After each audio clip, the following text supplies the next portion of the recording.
पाठ 13 सरस्वती पाठशाला। लेखक अपने प्रारंभिक शिक्षा काल को याद करते हुए हमें ब्रिटिश शासन काल में ले जाते हैं। तब असहयोग आंदोलन के समय स्वदेशी अभियान अपने चरम पर था। लेखक की सरस्वती पाठशाला के शिक्षक और छात्र भी इस आंदोलन से अछूते नहीं रहे। राष्ट्रवादी विचारधारा से ओतप्रोत शिक्षक छात्रों का समग्र विकास कर उनमें राष्ट्रवादी सोच को विकसित करते थे। इसी पाठशाला में एक बार महात्मा गांधी का आगमन हुआ। झांसी के मोहल्ले बहुत दूर दूर बसे हुए थे। शहर, सीपरी बाजार और सदर। झांसी का मुख्य और सबसे बड़ा मोहल्ला सदर है। किले से लगा हुआ यही पुराना शहर है। इसी में झांसी का सबसे बड़ा बाजार है। सदर फौजी छावनी से लगा हुआ मोहल्ला है। इससे 2 मील के फासले पर स्टेशन और सीपरी बाजार है। इन तीनों मोहल्लों से दूर थी हमारी सरस्वती पाठशाला। 2 तरफ सड़कें, सामने जीवन शाह की टोरिया, पास ही झांसी का प्रसिद्ध किला। स्कूल के सामने छोटा सा खेल का मैदान, कमरों की छत खपरेल की, स्कूल के बड़े हॉल की छत भी खपरेल की। सन 1920 में यहाँ 3रे दर्जे में मेरा नाम लिखवाया गया था। तब वह सरकारी अथवा अर्ध सरकारी स्कूल था। एक दिन स्कूल में मेडल बटे थे जो तांबे या पीतल के बने थे। उन पर जॉर्ज पंचम की तस्वीर बनी थी। मैं मेडल लेकर घर आया तो बड़े भाई ने कोई प्रसन्नता प्रकट नहीं की। जिन मास्टर साहब ने ये मेडल दिया था वे पूरे अंग्रेज भक्त थे। वे खूंखार मुद्रा में रहते थे। जिस दिन मेडल बांटे थे उस दिन जरूर मुस्कुराए थे। इसके कुछ दिन बाद ही सरस्वती पाठशाला बदलकर राष्ट्रीय सरस्वती पाठशाला हो गई। एक दिन स्कूल के मैदान में विद्यार्थियों और शिक्षकों की सभा हुई और उसमें विदेशी कपड़े न पहनने की प्रतिज्ञा की गई। एक छोटी सी होली जलाई गई। इसमें लोगों ने अपनी गोल टोपियां फेंक कर जलाई। मैंने भी अपनी टोपी उतारकर उसमें फेंक दी। घर आने पर मैंने जो कुछ किया था बता दिया। डांट डपट की नौबत न आई, चूंकि बड़े भाई का समर्थन प्राप्त था। पाठशाला के राष्ट्रीय होने का अर्थ था सरकार से संबंध विच्छेद। बहुत से पुराने शिक्षक चले गए, बहुत से नए शिक्षक आ गए। गांधी टोपी पहनने वाले जितने शिक्षक हमारी पाठशाला में थे उतने झांसी क्या 2-4 जिलों के कुल स्कूलों में ना रहे होंगे। एक बार गांधी जी आए। स्कूल के पड़ोस में बंगला था, उसी में गांधी जी को ठहराया गया। इस बंगले के स्वामी लाल गंगा सहाय थे। इन्हीं के यहाँ मेरे पिता मुनीम थे। लाला गंगा सहाय अंग्रेज भक्त ठेकेदार थे। राय बहादुरी का खिताब भी उन्हें मिला था। वे सदर में रहते थे। वहीं बहुत से मकान और दुकानें थी। कई किस्म के धंधे अंग्रेजों के संपर्क से होते थे। इसलिए गांधी जी को अपने बंगले में ठहराकर उन्होंने साहस का काम किया था। विद्यार्थी लाइन लगाकर गांधी जी के सामने से धीरे धीरे निकलते और उनके दर्शन करते जाते थे। वह जमीन पर दरी बिछाए बैठे थे। जहां तक मुझे स्मरण है उनके सिर पर गांधी टोपी नहीं थी, वे पगड़ी पहने हुए थे। शाम को शहर में उनका भाषण था। पिताजी मुझे ले गए। हम लोग मंच के बहुत करीब थे। गांधी जी ने बोलना शुरू किया तो लोगों को सुनाई न दिया। पीछे वालों ने जोर लगाया। भीड़ बेकाबू हो गई। पिताजी ने उठाकर मुझे कंधे पर बैठा लिया, वरना कुचल गया होता। सरस्वती पाठशाला शहर में राष्ट्रीय चेतना का गढ़ थी। उसमें एक बार कांग्रेस का कोई अधिवेशन भी हुआ। उसमें भारत के कोने कोने से बड़े नेता आए थे।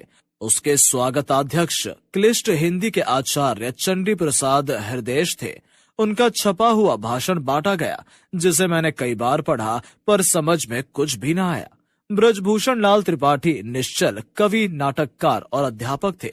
बोलिए सप्रेम, बार बार वंदे मातरम, उनका लिखा हुआ ये गीत प्रार्थना के रूप में सारे छात्र और अध्यापक गाते थे। वे मेरी कक्षा में न पढ़ाते थे, बड़े भाई को पढ़ाते थे। त्रिपाठी जी ने आगे चलकर 10वें दर्जे में मुझे रामचरितमानस का अयोध्या कांड पढ़ाया था।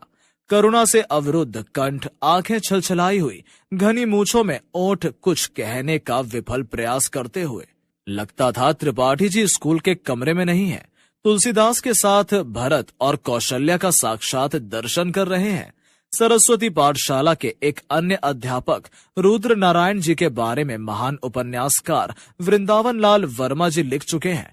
चंद्रशेखर आजाद के परम मित्र भगवान दास माहौर और सदाशिव राव जैसे क्रांतिकारियों के शिक्षक, पंजा लड़ाने में आचार्य, नाटे कद लेकिन लंबी नुकीली नाक वाले मास्टर रुद्र नारायण हमें ड्राइंग पढ़ाते थे। उन्होंने रेखाओं से निराकार कला का अभ्यास न कराकर सीधे मनुष्य की आकृति के चित्र बनाना सिखाया।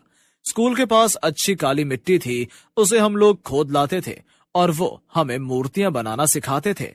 हॉल में फर्श पर बैठकर हम लोग मूर्तियां बनाते थे और दीवारों पर टंगी हुई राष्ट्रीय नेताओं की तस्वीरें देखते जाते थे।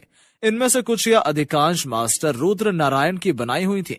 मास्टर साहब खेल कूद में बराबर साथ रहते थे। वैसे पढ़ने लिखने और खेल कूद में मुझे कोई विशेष अंतर न मालूम होता था। राष्ट्रीयता की लहर ने छात्रों और अध्यापकों के संबंध एकदम बदल दिए थे। अनुशासन की समस्या जैसे कोई चीज न रह गई थी। मास्टर रुद्र नारायण सामने जीवन शाह की टोरिया पर दौड़कर चढ़ना सिखाते थे। कलाई पंजा लड़ाने की शिक्षा देते थे। उनकी उंगलियां छोटी किंतु बेहद सख्त थी। मैंने बाद में भी अनेक बार उनसे पंजा लड़ाया है। मालूम होता था फौलादी शिकंजे में हाथ फंस गया है। एक दिन मास्टर रुद्र नारायण मेरी बनाई हुई मिट्टी की एक मूर्ति देखकर बोले, तुम तो अभी से इतनी अच्छी मूर्ति बनाते हो, मालूम होता है कुछ दिन में हमसे भी अच्छी बनाने लगोगे। मैंने कहा, ऐसा कभी ना हो। उन्होंने नहरन से किसी मूर्ति को कुरेदकर ठीक करते हुए पूछा, क्यों? मैंने उनकी चमकती हुई आंखों की तरफ देखकर कहा, प्रशंसा सुनकर मुझे अभिमान हो जाएगा, मैं घटिया मूर्तियां बनाने लगूंगा। आप फिर भी बढ़िया बनाते रहेंगे। मास्टर रुद्र नारायण ने वो घटना कई लोगों को खूब हंसते हुए सुनाई। उनकी वजह से मास्टर शब्द मेरे लिए मित्र का पर्यायवाची हो गया था।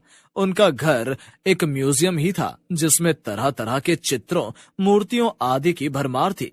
मास्टर स्वरूपनाथ हमें अंग्रेजी पढ़ाते थे। कद में बहुत ही नाटे किंतु पढ़ाने में अत्यंत कुशल।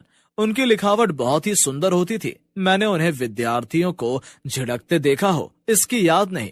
वे सरस्वती पाठशाला छोड़कर मैकडॉनल्ड हाई स्कूल चले गए। जिस दिन स्कूल छोड़ रहे थे, लड़कों के मन बहुत उदास थे। लड़कों ने उनसे कहा, आप दूसरे स्कूल में मत जाइए। उन्होंने बड़े प्यार से सबको समझाया कि उन्हें मजबूर होकर दूसरे स्कूल में जाना पड़ रहा है। हम लोगों को विश्वास था कि सबसे अच्छे खिलाड़ी हमारे स्कूल में हैं। हर नारायण और गंगाधर जहां गेंद फेंकने वाले हों, वहां किसी भी टीम का जीतना दुश्वार था। हर नारायण शहर के सबसे तेज दौड़ने वालों में थे। गेंद फेंकने के पहले सिर्फ 3 डग दौड़ते थे और इतनी जोर से फेंकते थे कि खेलने वाला अजनबी होने पर अचकचा जाता था। गंगाधर धीरे फेंकते थे, लेकिन खिलाड़ी के पैर के पास गेंद तिरछी होकर विकेट से टकरा जाती थी। लहीम शहीम आकार वाले भीम प्रताप सिंह यथा नाम तथा गुण फुटबॉल के बहुत अच्छे खिलाड़ी थे। सदर बाजार से सरस्वती पाठशाला दूर थी, करीब मील भर। सड़क का रास्ता ज्यादा लंबा था। किले के पास पहाड़ी के ऊपर से कच्ची पगडंडी वाला रास्ता कुछ छोटा था। मैं अक्सर नंगे पैर स्कूल जाता था। झांसी के बजरी भी पैरों को प्रिय लगती थी।